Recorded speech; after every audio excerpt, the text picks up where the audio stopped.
Sub vesperum. Vesper est, jam me itinera non temptant.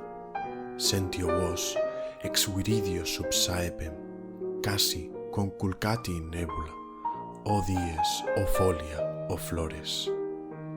Mea vistigia furtim se convertum, tam quam passus incerti peregrini, suspiran spectra d'aliarum, per lacrimosam obscuritatem. Proculnatat sonitus tinnitus, qui jungit viventes cum casis. Spargit in victa nox, sicut mare insularum quae sunt secessus.